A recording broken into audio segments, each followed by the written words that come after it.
Macam mana saya nak buat? Saya ada total 24 orang staff, tidak boleh dine in, yang hanya boleh adalah untuk bungkus. Jadi saya kumpulkan mereka, okeylah tak apa. Waktu tu saya kata, ya Allah tuanku, ini bukan masa untuk aku cari untung.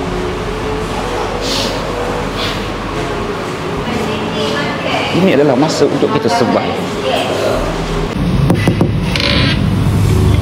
Aina, semalam tengok kat Facebook banyak sangat soalan. Bos tengah free tu, boleh kot kalau kita nak tanya sekarang. Oh, okey.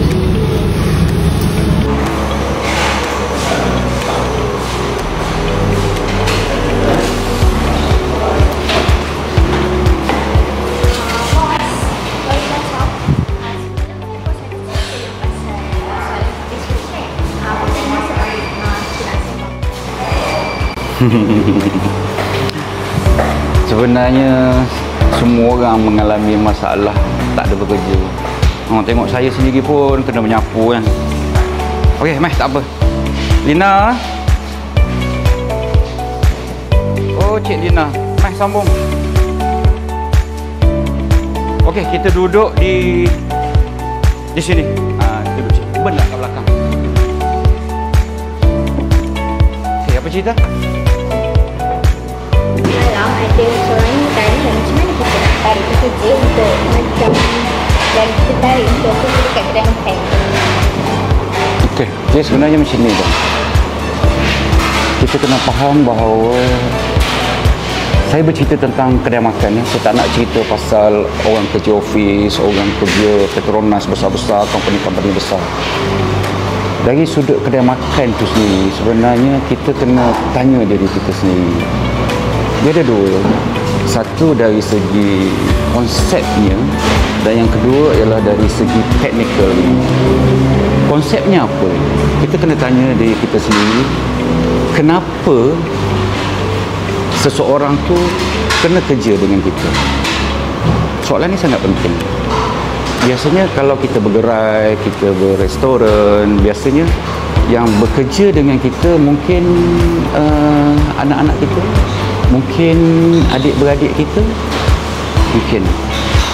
Tetapi saya nak share satu benda lah. Kalau kita berniaga kedai makan, kalau boleh lah, janganlah kita paksa anak-anak kita bekerja dengan kita. Orang luar yang kena bekerja dengan kita. Sebab kadang-kadang anak-anak ni terseksa. Kita ada impian, tetapi kita membebankan anak-anak kita untuk memenuhi impian kita. Tak bagus. Jadi kalau dia nak bekerja dengan kita satu masa nanti, ya tak apa. Tetapi buat masa sekarang, mereka dalam kehidupan kita sekarang kan, dengan teknologinya, dengan handphonenya, gaya hidupnya, mereka juga ada impian, dan jangan bebankan mereka dengan impian kita. Dia kena cari orang luar.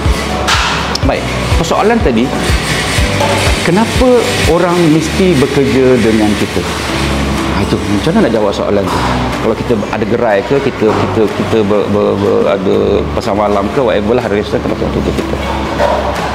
Kita kena faham. Jadi apa yang perlu kita buat ialah kita mencari jalan agar orang nak bekerja dengan kita.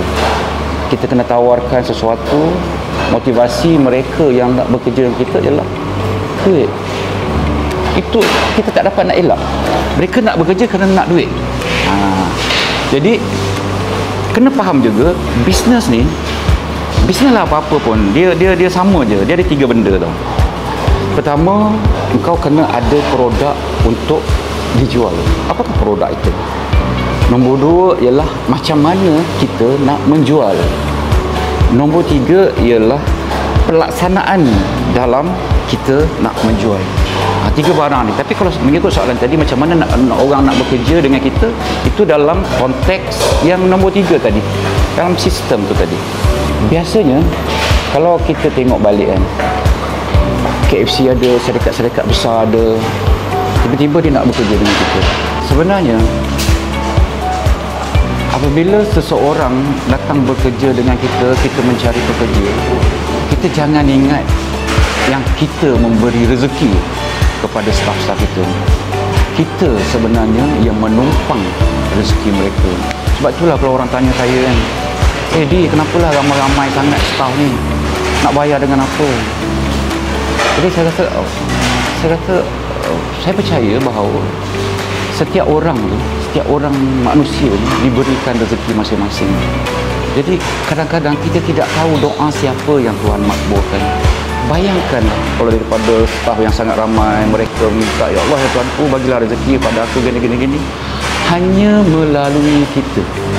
Jadi kita sebagai owner kedai makan ni sebenarnya sedang menumpang rezeki mereka. Saya teringat lagi lah, ada satu kisah 2 tahun dulu sewaktu zaman PKP. 18 Mac 2021. Ketika tu di kedai ini sendiri saya ada 21 orang. Kemudian saya ada gerai ada 3 orang. Tapi alhamdulillah waktu tu kerajaan benarkan restoran untuk beroperasi. Jadi macam mana saya nak buat? Saya ada total 24 orang staff tidak boleh dine in, yang hanya boleh adalah untuk bungkus. Jadi saya kumpulkan mereka, okeylah tak apa. Waktu tu saya kata, ya Allah Tuhanku, ini bukan masa untuk aku cari untung.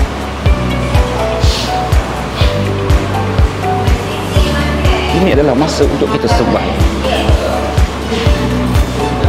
Dan alhamdulillah, selama 2 tahun itu saya tidak buang seorang pekerja pun.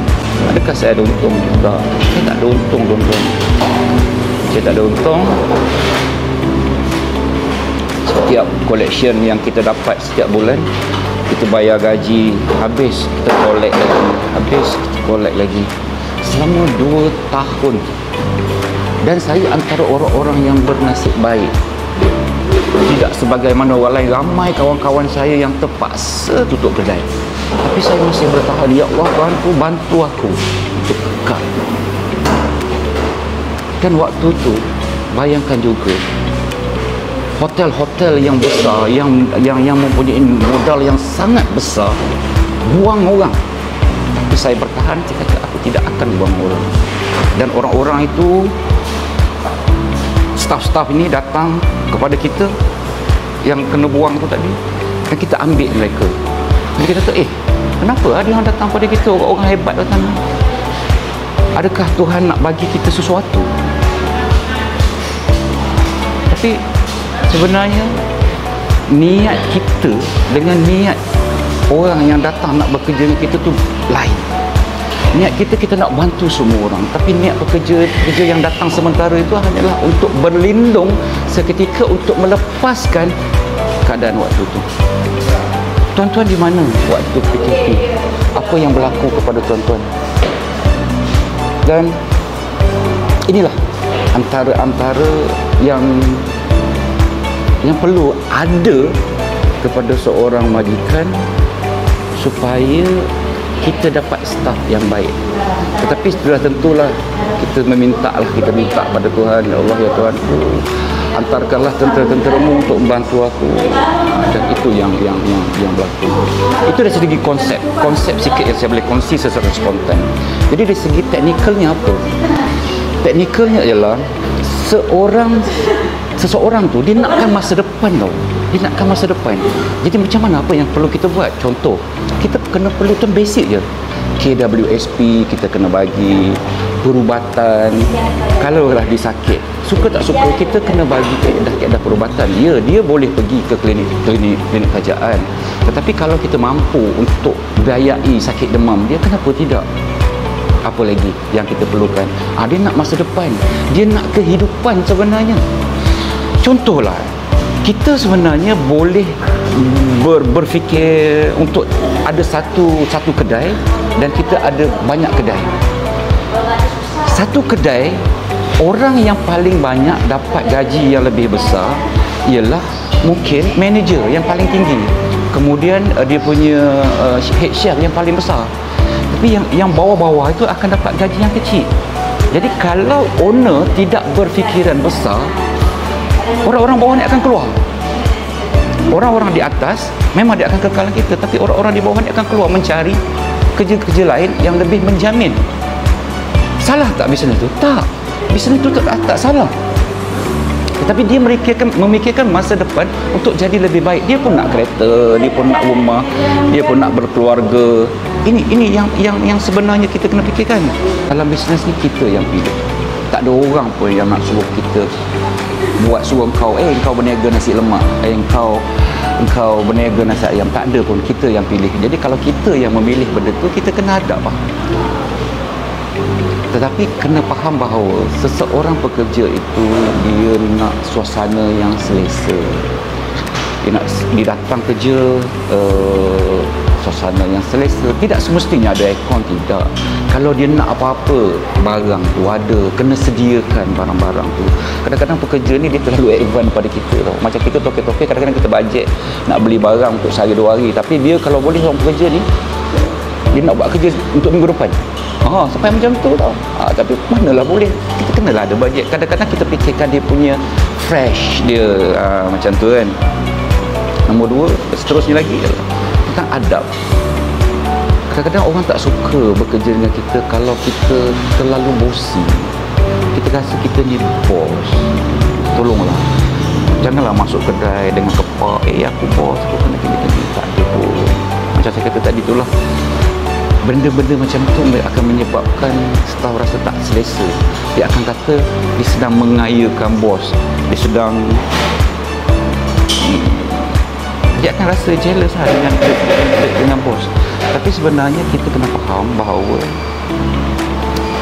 hari ni kalau kita tolong orang, satu masa nanti orang lain pula akan tolong kita. Itu adalah proses kehidupan. Jadi kalaulah siapa-siapa yang mendengar ni, sama ada kalian sedang bekerja atau apa, cuba beri yang terbaik dalam kerja engkau, barulah kau akan dapat. Hari ni jangan fikir, hari ni kenapa aku kena tolong dia. Seseorang bos, seseorang apa pun sekalipun tidak akan jadi hebat kalau orang-orang di keliling dia tak hebat. Jadi kita kena jadi hebat. Hari ni kita tolonglah bos, tolong. Hari lain, masa depan lain juga, orang lain yang akan tolong kita. Ini proses. Jadi begitulah lebih-lebih kurang. Jadi semoga apa yang saya kongsikan ini sedikit sebanyak, dia spontan je lah. Saya bukan seorang motivator, saya bukan apa. Saya hanyalah seorang peniaga nasi ayam.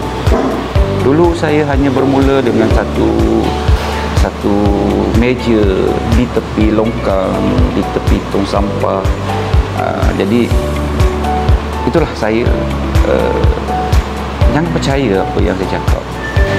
Kalau yang tak betul tu mungkin boleh dirujuk-rujuk tempat lain. Jadi mungkin untuk next apa yang saya boleh saya kongsi, InsyaAllah. Assalamualaikum.